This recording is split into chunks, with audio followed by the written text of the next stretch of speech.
Olá, sejam bem-vindos ao programa Pão Nosso em Família. Eu, Lívia Castro, estou aqui com o meu esposo, Marcos Castro, onde faremos elucidações, esclarecimentos com relação ao livro Pão Nosso, psicografado pelo nosso querido Chico Xavier, da coleção Fonte Viva, de autoria do Espírito Emmanuel. Tudo bem, Marcos? Vamos iniciar, o nosso programa com o capítulo 2. Pensa um pouco. As obras que eu faço em nome de meu Pai, essas testificam de mim. Jesus, João, capítulo 10, versículo 25.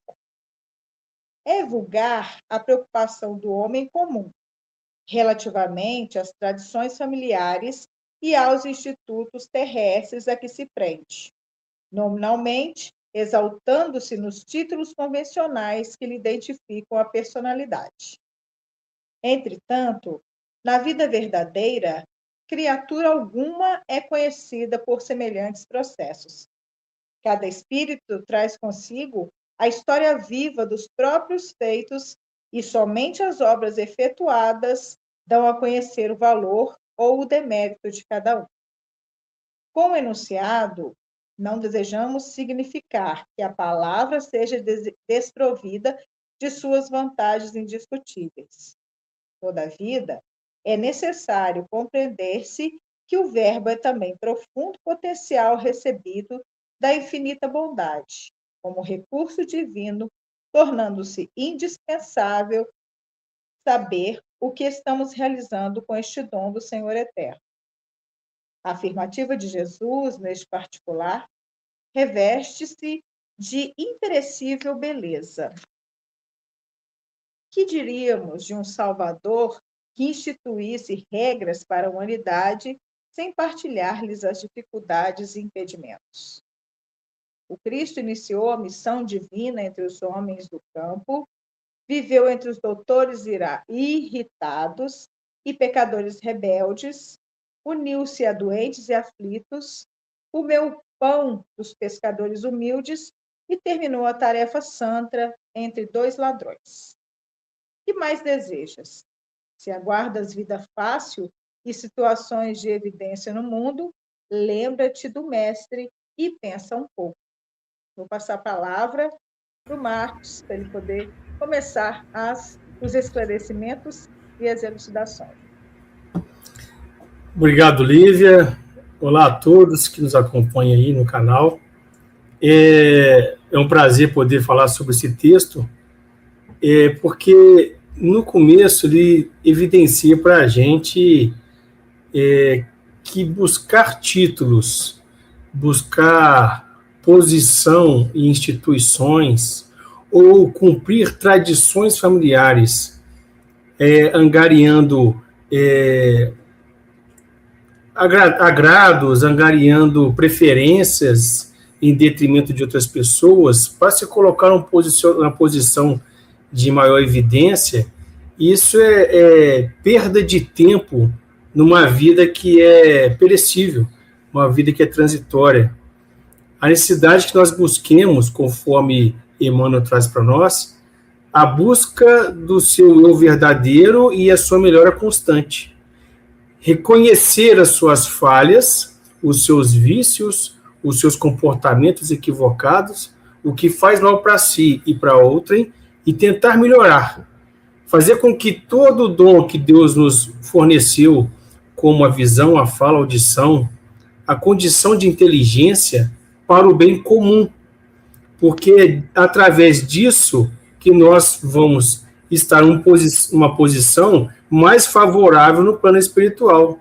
Não de vantagem sobre o outro, mas sim de maior responsabilidade pelo nosso desejo em se melhorar, né? Então, o que fica bem claro é que nós devemos entender melhor que o que nos ocorre em vida é para o nosso melhoramento e evolução, e jamais, de momento algum, devemos utilizar de vantagem sobre o outro, e sim entender a nossa grande responsabilidade, nos melhorarmos sempre e testificar, né, como Cristo disse, pelas suas próprias obras, fazer o bem sempre. E esse bem vai ser seu melhor testemunho. Livinha? Exatamente. Eu trouxe isso para nossa vivência familiar, né, Marcos? O que é o exemplificar? Nesse texto aqui está muito, Emmanuel nos traz aqui, que não adianta a gente tentar viver no mundo de conto de fadas, né? Porque a minha família vive essa tradição, eu tenho que manter essa tradição, ou porque a minha família tem uma pessoa que é muito importante, né, na Terra, e isso aí é mais importante do que essa pessoa exemplifica através das suas ações. E Jesus, né, nosso Cristo, nosso mestre, que veio nos ensinar, né, vivenciar o bem para nos ensinar. Jesus passa pela terra, ele prega, ele usa a palavra, que é muito importante, e ele usa a palavra exemplificando com a vivência que ele tem. Não adianta nada, né, Marcos? Hoje nós temos uma filha aqui, a Melissa, hoje tem 9 anos, a gente simplesmente ensinar só para ela através de palavras e não vivenciar. Se eu e o Marcos fizéssemos uso do exemplo aqui, né, diário. Como que eu vou ensinar para minha filha ela ter respeito pelos mais velhos se eu não tenho respeito pelos mais velhos? Se eu brigo à toa com os outros, como é que eu vou ensinar a minha filha, né, sem eu vivenciar aquilo? Porque ela aprende vendo a gente exemplificando. O exemplo é que arrasta, né, as pessoas. Não adianta eu falar bonito, estou aqui, né, a gente fazendo esse programa, mas nada do que a gente está falando aqui a gente vive. Então, isso aí é como se a gente não estivesse vivenciando realmente o que Jesus nos ensinou. Então, a palavra ela é muito importante, sendo que ela deve ser vivenciada, né, junto com isso tudo.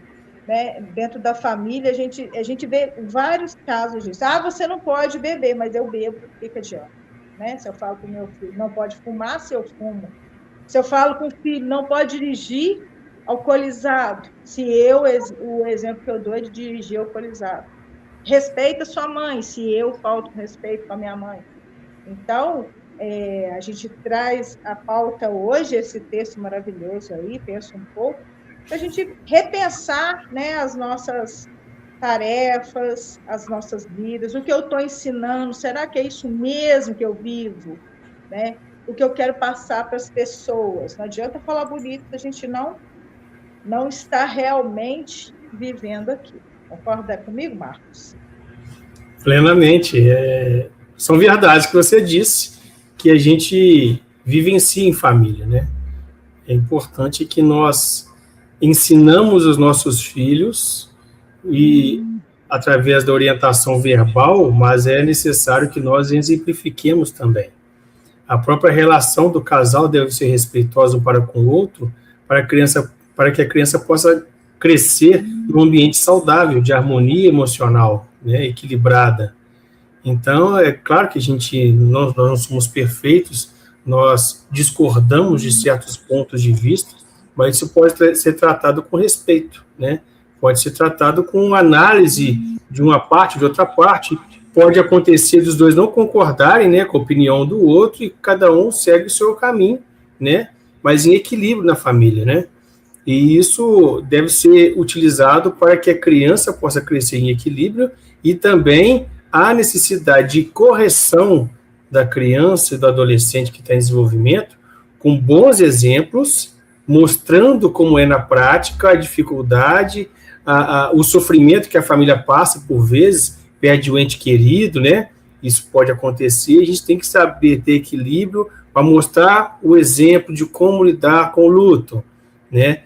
A gente, às vezes, passa por dificuldades financeiras ou com um problema no trabalho ou algum empecilho que possa acontecer no interior da família, conseguir passar isso com bastante equilíbrio, ensinando verbalmente, ou explicando verbalmente, mas exemplificando através de atitudes, através das ações, que isso sim vai trazer um ganho para a criança e para nós próprios em nos melhorarmos, né?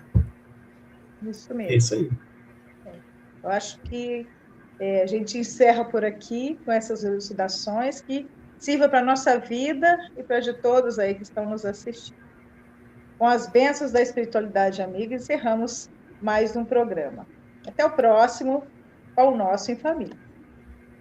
Tchau, gente. Até o próximo programa.